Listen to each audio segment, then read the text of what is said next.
কাল সকাল 11টায় বসছে ত্রয়োদশ সংসদের প্রথম অধিবেশন। সংসদ নেতার সভাপতিত্বে সংসদীয় দলের বৈঠক, স্পিকার উপনেতা সহ গুরুত্বপূর্ণ বিষয়ে আলোচনা।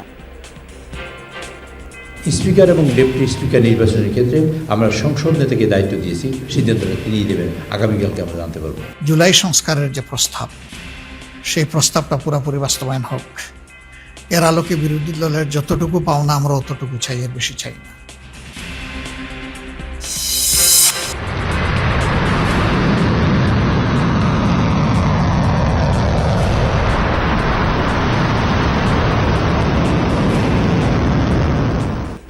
দুই টন ওয়ারহেডবাহী মিসাইল ছুড়ল ইরান। ইসরায়েলে ব্যাপক ক্ষয়ক্ষতি। হরমুজের দখল রাখতে মাইন স্থাপন তেহরানের, বোমা মেরে সচলের চেষ্টা যুক্তরাষ্ট্রের। ফিলিং স্টেশনগুলোতে তেলের সরবরাহ বাড়িয়েছে সরকার। চট্টগ্রাম বন্দরে জ্বালানি খালাস শুরু। রেশনিংয়ের কারণে পাম্পে ঘণ্টার পর ঘণ্টা অপেক্ষা। আমি নিম্নতম অন্ততপক্ষে 500 থেকে 600 টাকার তেল যদি পাইতাম তাহলে আমি আর আসতাম না। চেহারি খেয়ে এখানে এসে নামাজ পড়ছে, এখন ওই সময় লাগে দেখে আগে চলে আসছে।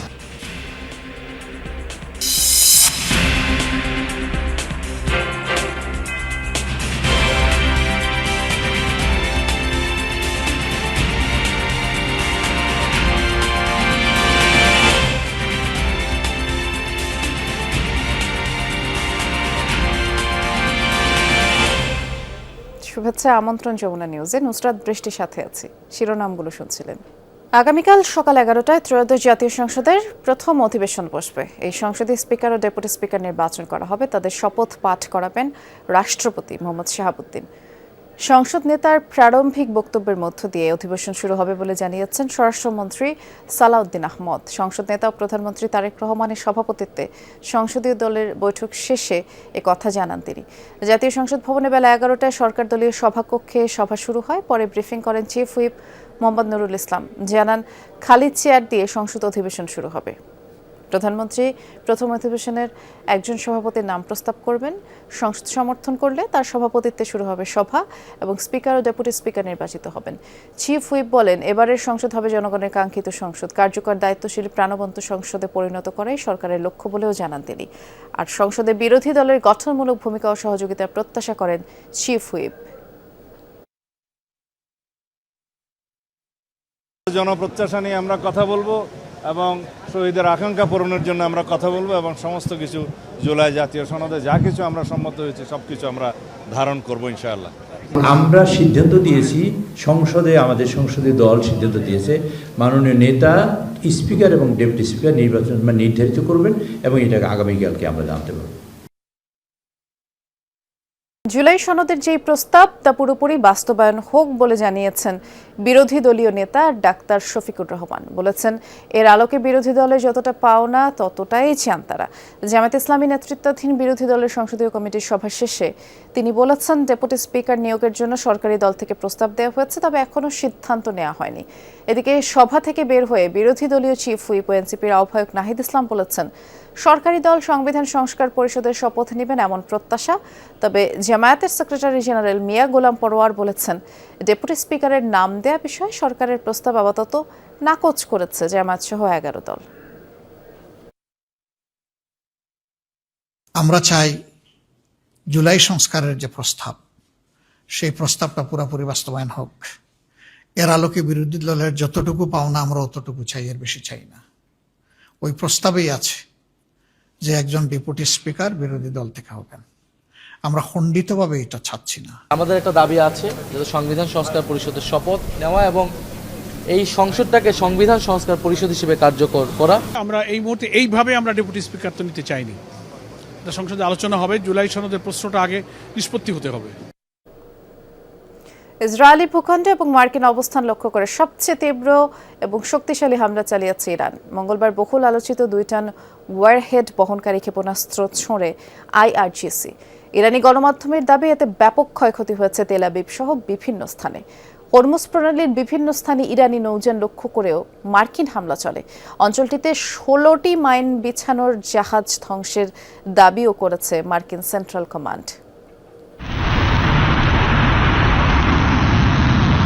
2 টন ওয়ারহেডবাহী মিসাইল ছোড়া হচ্ছে ইসরায়েলি ভূখণ্ড এবং মার্কিন অবস্থানে। মঙ্গলবার রাতে বহুল আলোচিত এই ক্ষেপণাস্ত্রের হামলা চালায় ইরান। দেশটির রাষ্ট্রীয় গণমাধ্যমের পাশাপাশি আন্তর্জাতিক বিভিন্ন গণমাধ্যমে প্রকাশিত ভিডিওতে দেখা যায় এসব ক্ষেপণাস্ত্র ভয়াবহ ধ্বংসযজ্ঞ সৃষ্টি করে তেল আবিব সহ ইসরায়েলের বিভিন্ন এলাকায়। বাণিজ্যিক, আবাসিক সহ বিভিন্ন স্থাপনায় আঘাত হানে এসব মিসাইল। আগুন জ্বলতে দেখা যায় বাংকার সহ বিভিন্ন ভবনে। গেল 28 ফেব্রুয়ারি ইরানের উপর ইসরায়েল যুক্তরাষ্ট্রের হামলা শুরুর পর এটিকেই তেহরানের সবচেয়ে বড় শক্তিশালী অভিযান হিসেবে আখ্যা দেওয়া হচ্ছে। তেল আবিবের পাশাপাশি বীর ইয়াকুব এবং পশ্চিম জেরুজালেমেও ব্যাপক ধ্বংসযজ্ঞ হয়। এর পাশাপাশি অব্যাহত আছে আরব দেশগুলো থাকা মার্কিন দূতাবাস এবং ঘাঁটি লক্ষ্য করে হামলা। ইরানের হামলার কারণে আরব আমিরাত এবং ইসরায়েলের কনসুলেট বন্ধ ঘোষণা করেছে অস্ট্রেলিয়া। এদিকে আরব আমিরাতের উপকূল একটি জ্বালানি ট্যাঙ্কারে বিস্ফোরণ হয়েছে। ধারণা করা হচ্ছে ইরানের ছোড়া ড্রোন অথবা মিসাইলের আঘাতে এই বিস্ফোরণ। এ অবস্থায় ইরানি ভূখণ্ডেও হামলার পরিধি বাড়িয়েছে ইসরায়েল যুক্তরাষ্ট্র। তেহরানের মেহরাবাদ বিমানবন্দর লক্ষ্য করে চালানো হয় ক্ষেপণাস্ত্র হামলা। এর পাশাপাশি ইরানের রাজধানীর আবাসিক এলাকাগুলো চলছে ক্ষেপণাস্ত্র এবং বিমান হামলা। এছাড়াও কোম, নাতাঞ্জ এবং ইস্পাহানেও ভয়াবহ হামলা চালিয়েছে মার্কিন বাহিনী। বিভিন্ন এলাকা সড়ক জুড়ে মরদেহ ছড়িয়ে ছিটিয়ে থাকতে দেখা যায়। এদিকে হরমুজ প্রণালীর বিভিন্ন স্থানে ইরানি নৌযান লক্ষ্য করেও চলে মার্কিন হামলা। অঞ্চলটিতে 16টি মাইন বিছানোর জাহাজ ধ্বংসের দাবি করেছে মার্কিন সেন্ট্রাল কমান্ড। এর পাশাপাশি ইরানের ড্রোন এবং মিসাইল লঞ্চিং প্যাডেও হামলা চালায় ইসরায়েল। বিমান থেকে ছোড়া হয় একের পর এক ক্ষেপণাস্ত্র। মীর মুশফিকা হাসান, যমুনা নিউজ। রাজধানীর ফিলিং স্টেশনগুলোয় জ্বালানি তেলের জন্য আজও দীর্ঘ লাইন। সরবরাহ ঘাটতির কারণে এখনও স্বাভাবিক কার্যক্রম শুরু করতে পারেনি কয়েকটি পাম্প। সকালে তেল নিতে এসে দীর্ঘ সময় অপেক্ষা করতে হচ্ছে মোটরসাইকেল এবং গাড়ি চালকদের। কেউ ফজরের নামাজ শেষে, কেউ বা সাহারি খেয়ে দীর্ঘ লাইনে এসে দাঁড়িয়েছেন। গভীর রাতেও কেউ লাইন ধরেছেন এবং পাম্পের কর্মীরা বলেছেন কিছুটা স্বাভাবিক হতে শুরু করেছে তেলের মজুদ। তবে সরকার নির্ধারিত পরিমাণ মতোই সরবরাহ করা হচ্ছে জ্বালানি তেল। চালকরা বলছেন ভোগান্তি নিরসনে সরকারের কার্যকর উদ্যোগ নিতে হবে। কেউ কেউ আবার তেল অবৈধভাবে মজুদ করছে বলেও অভিযোগ তাদের। আমি ন্যূনতম অন্ততপক্ষে 500 থেকে 600 টাকার তেল যদি পাইতাম তাহলে আমি আর আসতাম না। এখন হয়তো বা কারো মজুদ করছে, তারা কারণে তেল কমিয়ে দিচ্ছে। চিচেহরি খেয়ে এখানে এসে নামাজ পড়ছে। এখন ওই সময় লাগে দেখে আগে চলে আসছে। সরকার যেহেতু বলছে যে তেলের সমস্যা নাই, তারপরেও আমরা বের হয়ে দেখছি যে কিছু কিছু পাম্প, যেমন আমি মিরপুরে থাকি, মিরপুর এরিয়াতে সব পাম্পগুলো বন্ধ হয়ে গেছে। চট্টগ্রাম বন্দর সীমানায় 6টি জাহাজ থেকে জ্বালানি খালাস করা হচ্ছে। জ্বালানিবাহী আরও 4টি জাহাজ বাংলাদেশের জলসীমায় রয়েছে বলে জানিয়েছে চট্টগ্রাম বন্দর কর্তৃপক্ষ। সকালে বন্দর ভবনে আয়োজিত ব্রিফিংয়ে একথা জানিয়েছেন বন্দরের বোর্ড সদস্য কমরুল আহমেদ আমিন আবদুল্লাহ। তিনি জানান, বন্দরের জলসীমার পথে থাকা 4টি জাহাজের মধ্যে 2টিতে এলএনজি, বাকি 2টিতে এলপিজি ও গ্যাসোলিন রয়েছে। এছাড়া ব্রিফিংয়ে জানানো হয় জ্বালানি সরবরাহ গতিশীল করতে সমন্বিতভাবে কাজ করছে বন্দর কর্তৃপক্ষ। এছাড়া বহির্নোঙরে থাকা জ্বালানিবাহী জাহাজগুলোর নিরাপত্তায় নৌবাহিনী, কোস্টগার্ড সহ 3 স্তরে নিরাপত্তা ব্যবস্থা নেওয়া হয়েছে। এর আগে গত 1 সপ্তাহে জ্বালানি খালাস করে চট্টগ্রাম বন্দর ত্যাগ করেছে 8টি জাহাজ। 6টি জাহাজ এই মুহূর্তে বন্দরে এবং বন্দর সীমার ভিতরে পণ্য খালাসের সাথে জড়িত রয়েছে। বাকি 4টি জাহাজ আগামী 2 দিনের ভিতরে, আজকে আসবে 2টো, 12 তারিখে একটি এবং আগামী 14 তারিখে একটি জাহাজ বাংলাদেশ জলসীমায় এবং বন্দরের সীমায় জ্বালানিবাহী হিসেবে এখানে আসছে এবং বন্দরে যখনই তারা শিডিউল চাইবে আমরা প্রাধিকারের ভিত্তিতে খালাস দিব। ভারতের আসামের নুমালিগড় রিফাইনারি থেকে পাইপলাইনে দিনাজপুরের পার্বতীপুরের রেলহেড ডিপোতে 5000 মেট্রিক টন ডিজেল ঢুকছে। আজ বিকেলের মধ্যে পুরো তেল লোড হওয়ার কথা রয়েছে এবং ডিপোর ব্যবস্থাপক আহসান হাবিব জানান, সোমবার বিকেলে নুমালিগড় রিফাইনারি থেকে পাম্পিং করে পাইপলাইনে ডিজেল সরবরাহ শুরু হয়। আজ দুপুরের মধ্যে সরবরাহ শেষ হওয়ার কথা ছিল, তবে কারিগরি ত্রুটির কারণে 4 ঘন্টা সরবরাহ বন্ধ থাকায় বিকেলে শেষ হবে বলে আশা করা হচ্ছে। মধ্যপ্রাচ্যে সংঘাতের কারণে আগামী 4 মাসে অতিরিক্ত 50,000 মেট্রিক টন ডিজেল আমদানি নিয়ে সম্প্রতি দুদেশের মধ্যে আলোচনা হয়। পাইপলাইনের মাধ্যমে জ্বালানি তেল সরবরাহ নিতে 2017 সালে বাংলাদেশ ভারতের মধ্যে চুক্তি হয়। 2023 সালে উদ্বোধন হয় এই পাইপলাইন। রেশনিং পদ্ধতির আওতায় ডিপো থেকে পেট্রোল পাম্পগুলোতে জ্বালানি তেল সরবরাহ বাড়িয়েছে বাংলাদেশ পেট্রোলিয়াম কর্পোরেশন বিপিসি। বিপিসির সচিব শাহিনা সুলতানা স্বাক্ষরিত এক প্রেস বিজ্ঞপ্তিতে এই নির্দেশনা দেওয়া হয়।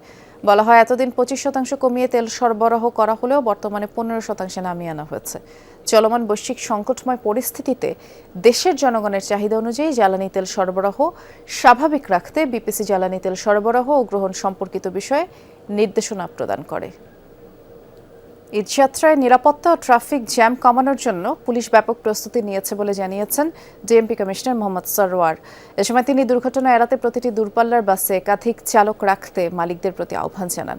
ঈদযাত্রা নির্বিঘ্ন এবং চাঁদামুক্ত করতে দুপুরে মহাখালী বাস টার্মিনালে মালিক শ্রমিক মতবিনিময় সভায় এমন আহ্বান জানান ডিএমপি কমিশনার। এ সময় তিনি সেখানে যাত্রী ওঠানামা করা হলে পুলিশ কঠোর ব্যবস্থা নেবে বলে হুঁশিয়ারি দেন। জানান, টার্মিনাল সহ বিভিন্ন পয়েন্টে মোবাইল কোর্ট চালু থাকবে। আর ঈদযাত্রাকে স্বস্তির করতে পুলিশ সব সংস্থার সাথে সমন্বয় করে কাজ করছে। এ সময় শ্রমিক দলের সমন্বয়ক শামসুর রহমান শিমুল বিশ্বাস আশা করেন সবাই মিলে ঈদযাত্রা স্বস্তিদায়ক করা সম্ভব হবে।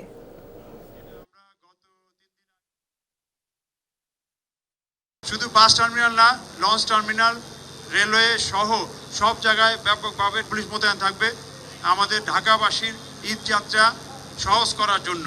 অনেক সময় লক্ষ বাস আপনাদের অজান্তে অবৈধ সুবিধা নেওয়ার জন্য রাস্তা নামে। এই বাসটা যদি হাইওয়েতে কোথাও নষ্ট হয় তাহলে ব্যাপক যানজট লেগে যায়।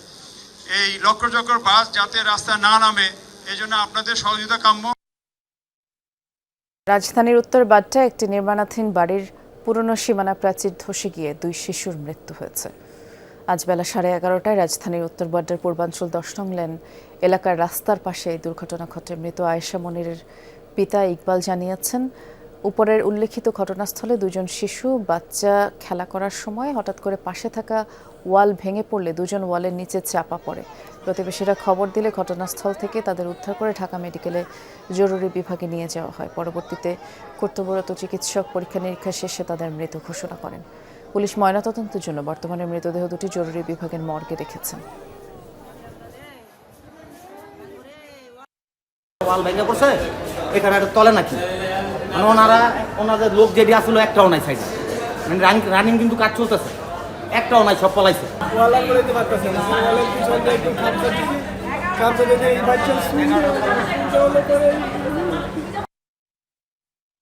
বাংলাদেশ পাকিস্তান প্রথম ওয়ানডে দেখতে মিরপুর শেরেবাংলা স্টেডিয়ামে উপস্থিত হয়েছেন বাংলাদেশের প্রধানমন্ত্রী তারেক রহমানের কন্যা এবং সাবেক প্রধানমন্ত্রী বেগম খালেদা জিয়ার নাতনি ব্যারিস্টার জাইমা রহমান। তিনি বেলা 2:15টার দিকে মিরপুর শের-ই-বাংলা স্টেডিয়ামে উপস্থিত হন। তাকে ফুল দিয়ে বরণ করে নেন যুব ক্রীড়া মন্ত্রণালয়ের প্রতিমন্ত্রী আমিনুল হক। প্রতিমন্ত্রীর সাথে উপস্থিত ছিলেন বিসিবির পরিচালকরাও।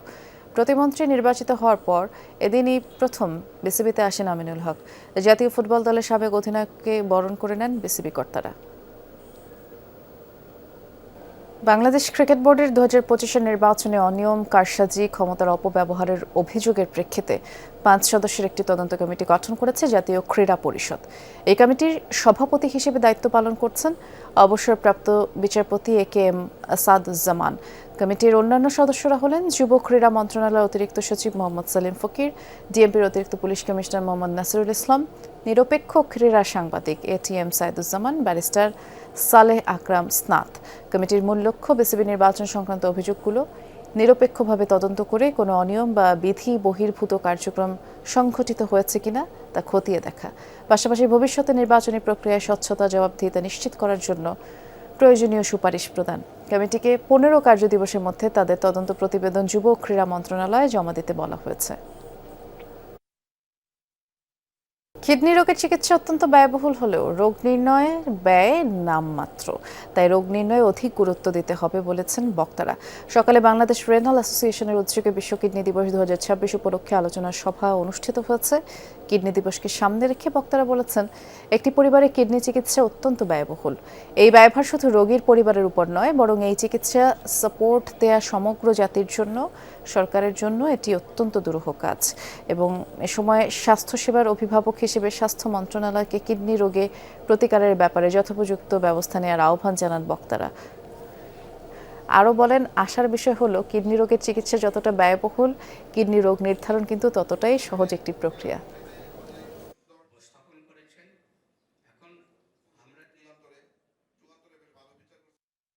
থেকে 10% লোকই কোনো না কোনো কিডনি রোগে ভুগছেন। এটা একটা বিরাট বার্ডেন। বাংলাদেশে এই আইনগুলোকে একটু সহজ করে আমরা জনগণের কাছে এই যন্ত্রপাতিগুলো সেবা দেওয়ার জন্য আরো সহজলভ্য করতে পারি কিনা। এই ছিল যমুনা নিউজের আয়োজনে সাথে থাকার জন্য ধন্যবাদ সবাইকে।